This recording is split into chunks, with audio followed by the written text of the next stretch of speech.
నమస్తే అందరికీ. నేనేం చేస్తున్నానంటే, నల్ల మట్టితో శివయ్యని చేసుకున్నాననమాట. ఆ తర్వాత చేసుకున్నాక అది బీటలు వారుతూ ఉంది. ఎందుకంటే తడారిపోతూ ఉంటే బీటలు వారుతూ ఉంది. అయ్యో! అయ్యో! అనుకుంటూ నేను సరి చేసుకుంటూ ఉన్నాను. తర్వాత నాకు నేనే రియలైజ్ అయ్యాను. ఎందుకంటే అది మట్టి స్వభావం. నల్ల మట్టి అంతే. తడారిపోతూ ఉంటే బీటలు వారుతూ ఉంటది అని నాకనిపిచ్చింది. మనుషులు కూడా అంతే కదా! ఎవరి స్వభావాన్ని బట్టి వాళ్ళు ప్రవర్తిస్తూ ఉంటారు.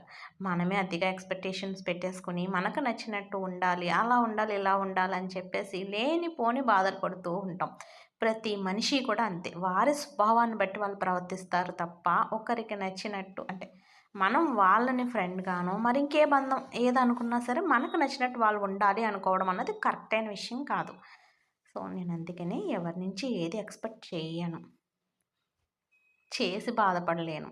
అతిగా ద్వేషించడము అనర్థమే, అతిగా ప్రేమించడము అనర్థమే.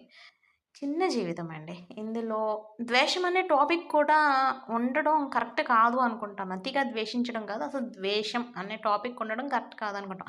ఎందుకంటే జీవితం అనేది భగవంతుడిచ్చిన వరం. దీన్ని ఎంత ఆనందంగా గడపాలో, ఎంత మన చుట్టూ ఉన్న పరిస్థితులను మనకు అనుగుణంగా మనకి నచ్చే అంటే హ్యాపీగా గడపడానికి ఏ విధంగా మనం ప్రయత్నం చేయాలో, ఆ విధంగా నిరంతరం చేసుకుంటూ వెళ్ళిపోవాలి తప్ప, ఒక మనిషిని ద్వేషిస్తూనో ఒక మనిషి నుంచి అతిగా ఎక్స్‌పెక్టేషన్స్ పెట్టేసుకొని వాళ్ళు ఇలా చేయాలి, అలా చేయాలని వాళ్ళ నుంచి అది దక్కకపోతే మనం బాధపడిపోయి ఇదంతా ఫీల్ అవ్వడం అన్నది టైం వేస్ట్. మనకి మెంటల్ హెల్త్ కూడా చాలా పాడైపోతుంది. ప్రెజెంట్ ఉన్న చాలామంది ఫేస్ చేసే ఒక పెద్ద విషయం ఇది నిజం చెప్పాలంటే.